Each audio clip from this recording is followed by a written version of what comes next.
దాదాపుగా ఒక 20 సంవత్సరాల నుండి బియ్యం అక్కడ 20 ఏంటి అసలు రేషన్ వచ్చినప్పటి నుండి స్టోరీలు రాస్తూనే ఉంటారు. ఇప్పుడు కొంచెం ఎక్కువ రోజు అగ్రెసివ్గా అటాకింగ్గా స్టోరీలు రాస్తున్నారు. ఎందుకంటే పవన్ కళ్యాణ్ రైట్ చేశాడు కాబట్టి దాని చుట్టూతా ఒకటి. రెండవది, ప్రభుత్వం మీద రేషన్ కార్డులు తగ్గించాలనుకున్నప్పుడు దీన్ని ఒక పాయింట్గా చూపెట్టారు.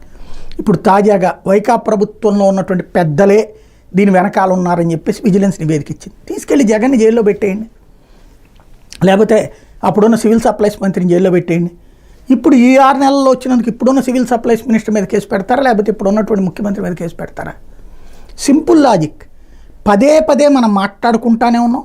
పరిష్కారం లేనటువంటిది అంటే కాదు.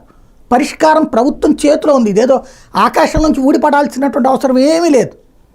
కళ్ళ ఎదుట పరిష్కారం కనబడుతున్న సమస్యల్ని ప్రస్తావిస్తూ కాలక్షేపం చేస్తున్నట్టు మీడియా చేస్తుంది, ప్రభుత్వం చేస్తుంది, రాజకీయం చేస్తుంది. రేషన్ బియ్యం జనం తినట్లేదు. తినే బియ్యం ఇవ్వాలని ఇవాల్టి వరకు ఒక్కడు కూడా వార్త రాయడే. తినే బియ్యం ఇస్తే, సన్న బియ్యం ఇస్తే ప్రతి ఒక్కళ్ళు తింటారు కదా. లేదా ఇదే బియ్యాన్ని అదే స్టార్టెక్స్ యంత్రాల ద్వారా మరింత పాలిష్ చేసి ఇస్తే తింటారు కదా జనం. ఎందుకు ఇయ్యరు? ఇదే ఆ స్టార్టెక్స్ యంత్రాల ద్వారా తయారు చేసి పాలిష్ చేసి ఇచ్చినటువంటి బియ్యం 50-60 రూపాయలకు అమ్ముతున్నారు ఇక్కడే. విదేశాలకు ఇంకెందుకు అప్పుడు ఎక్స్పోర్ట్ చేయడం? ఇది నెంబర్ 1. నెంబర్ 2, ఆ బియ్యానికి సంబంధించి వాడు తిన్నాడు, ఇటు తిన్నాడు 6 మంది ఉంటారండి ఒక వ్యవస్థలో.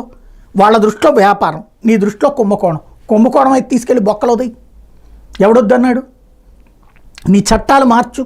రేషన్ బియ్యం అమ్మితే నేరం, కొంటే నేరం అని చెప్పి, తింటే నేరం అని చెప్పకుండా పుట్టే చాలు. బేసిక్గా రోజు పుంకాను కథనాలతో తెర వెనక జరుగుతున్నదైతే రేషన్ బియ్యాన్నన్నా ఆపడం, లేదంటే కనుక రేషన్ బియ్యం సంబంధించినటువంటి కార్డులన్నా ఆపడం, లేదా రాబోయే రోజుల్లో మరేదైనా కీలక నిర్ణయం కోసం ఈ అడుగులా అన్నదే చూడాల్సి ఉంది.